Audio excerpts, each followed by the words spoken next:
దాని తగ్గట్టుగా భారతీయ జనతా పార్టీ కార్యకర్తలు కూడా చాలా యాక్టివ్ గా ఈ మెంబర్షిప్ డ్రైవ్ లో పాల్గొంటున్నారు. పెద్ద ఎత్తున మెంబర్షిప్ జరుగుతూ ఉన్నది. ఇలా ఇతర పార్టీలకు భారతీయ జనతా పార్టీ కూడా తేడాను గుర్తించి ఈ తెలంగాణ రాష్ట్రంలో రాబోయే రోజుల్లో ఏర్పడేది భారతీయ జనతా పార్టీ ప్రభుత్వమే అని చెప్పి ప్రజల విశ్వాసం నమ్మకం ఏర్పడ్డది. కాబట్టి ఇలా వాళ్ళే స్వచ్ఛందంగా వచ్చి మెంబర్షిప్ చేసుకుంటున్న విషయాన్ని ఇలా మనం చూస్తాం. తెలంగాణ రాష్ట్ర వ్యాప్తంగా జరుగుతున్నది. అంటే మళ్లీ కార్యకర్తలకు అప్పీల్ చేస్తా ఉన్నా, తెలంగాణ రాష్ట్రంలో ఒక సంచలనం సృష్టించే విధంగా ఇలా 75 లక్షల ఓట్లు మాకు వచ్చినాయి పార్లమెంట్ ఎన్నికల్లో. దాన్ని దృష్టిలో పెట్టుకుని ప్రతి ఒక్కరిని మెంబర్షిప్ చేయాలని చెప్పి ఒక టార్గెట్ చేసుకుని మేము ఇవాళ మెంబర్షిప్ చేస్తున్నాం. కార్యకర్తలందరూ కూడా నాయకులందరూ కూడా పూర్తి సమయాన్ని కేటాయించి ఈ మెంబర్షిప్ డ్రైవ్ ను విజయవంతం చేయాల్సిందిగా అందరికీ అప్పీల్ చేస్తున్నాను. చాలా మంది కార్యకర్తలు నాయకులందరూ కూడా కష్టపడి పనిచేస్తున్నారు. అందరూ కూడా ధన్యవాదాలు. దాంతోపాటు రాజకీయాలకు సంబంధించి ఈ నెల 17వ తారీఖు నాడు తెలంగాణ విమోచన దినోత్సవం. ఇక సేమ్ కేసీఆర్ఏ బీఆర్ఎస్ పాలన ఎట్లుందో కాంగ్రెస్ పాలన ఎట్లున్నది. కాంగ్రెస్ పార్టీ అధికారం రాకముందు విమోచన దినోత్సవం అన్నారు. అప్పుడు కేసీఆర్ కూడా విమోచన దినోత్సవం అన్నాడు. కేసీఆర్ వచ్చినాక ఏం చేసిండు? విమోచన దినోత్సవం అన్ని పోయినాయి. ఇప్పుడు కాంగ్రెస్ పార్టీ అధికారంలోకి వచ్చింది.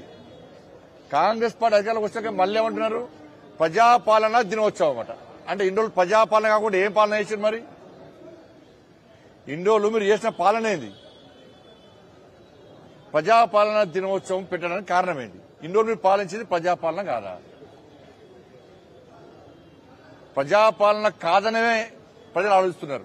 అందుకే ప్రజల ఆలోచన దృష్టిలో ఉంచుకునే ప్రజలు కాంగ్రెస్ పార్టీకి వ్యతిరేకంగా ఉన్న విషయాన్ని గుర్తించే ఇప్పటి నుంచి ప్రజాపాలన దినోత్సవంగా మీరు ప్రకటించుకున్నారు. వాస్తవం.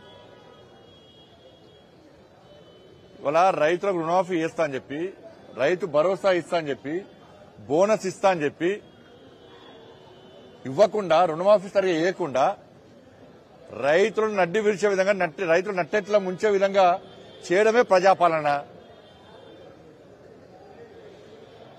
ఉద్యోగాలు నోటిఫికేషన్ ఇచ్చి నిరుద్యోగులకు ఉద్యోగ ఉపాధి అవకాశం కల్పిస్తా అని చెప్పి మోసం చేయడమే ప్రజాపాలన. ఉద్యోగులకు 5 డిఎల్ ఇస్తాన్నారు, పీఆర్సీ ప్రకటిస్తామన్నారు, ప్రమోషన్లు ఇస్తామన్నారు. అది ఇయ్యలే. ఇట్లా మోసం చేయడమేమి ప్రజాపాలన. ఇవాళ 6 గ్యారంటీలు ఇస్తా అని చెప్పి మోసం చేసి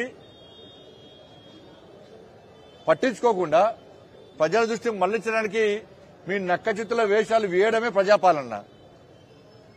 అంతెందుకనగా కుక్కలు కడుతున్నాయి రోడ్డు మీద, కుక్కలు పసిపిల్లలను చంపుతున్నాయి, పెద్దోళ్ళని కడుతున్నాయి. ఇంకా కుక్కలు కూడా కంట్రోల్ చేయలేని పాలన మీ ప్రజాపాలన. చెప్పండి, ఏంది ప్రజాపాలన అంటే? ప్రజల దృష్టి మళ్లించడమే, 6 గ్యారంటీల విషయంలో ప్రజల దృష్టి మళ్లించడమే మీ ప్రజాపాలన. దాంతో హైడ్రా పేరుతో హైడ్రామా. సాక్షాత్తు రాష్ట్ర ముఖ్యమంత్రి గారే అంటున్నారు, మీరు కూల్చుకుంటారా, మనం కూల్చేయమంటారా? ముఖ్యమంత్రి స్థాయిలో మాట్లాడాల్సిన మాటలు కావు ఇవి. ఎందుకు కూల్చుతారు? ఎందుకు కూల్చుకోవాలి? మేము హైడ్రాకు వ్యతిరేకం కాదు. ప్రభుత్వ భూములను కబ్జా చేయడము, చెరువులను కబ్జా చేయడమే వ్యతిరేకం. దాన్ని కానీ పర్మిషన్ ఇచ్చిన వాళ్ళ మీద ఒకటే అన్న, ఇల్లు కట్టుకునే ముందు, జాగా కొనుక్కునే ముందు డాక్యుమెంట్ చూస్తాం, ఉన్నాయి. లింక్ డాక్యుమెంట్ చూస్తాం, ఉన్నాయి. గ్రామ పంచాయతీ, కార్పొరేషన్, మున్సిపల్ పర్మిషన్ ఇచ్చారు, తీసుకున్నారు. హౌస్ నెంబర్ ఉన్నది, ట్యాప్ నెంబర్ ఉన్నది, కరెంటు మీటర్ నెంబర్ ఉన్నది, దానికి బ్యాంకు లోన్ కూడా ఇచ్చింది. ఇవన్నీ పేపర్లు ఉన్నాయి. ఇవన్నీ ఇచ్చడం తప్పు కాదు. అక్రమంగా కబ్జా చేసుకోవడం తప్పు కాదు. అభువం శుభం తెలియక పేదోళ్ళు ఇల్లు కొనుక్కుంటే, జాగాలు కొనుక్కుంటే తప్పు. పేదోళ్ళు కిరాయికి ఉంటే కూడా తప్పే.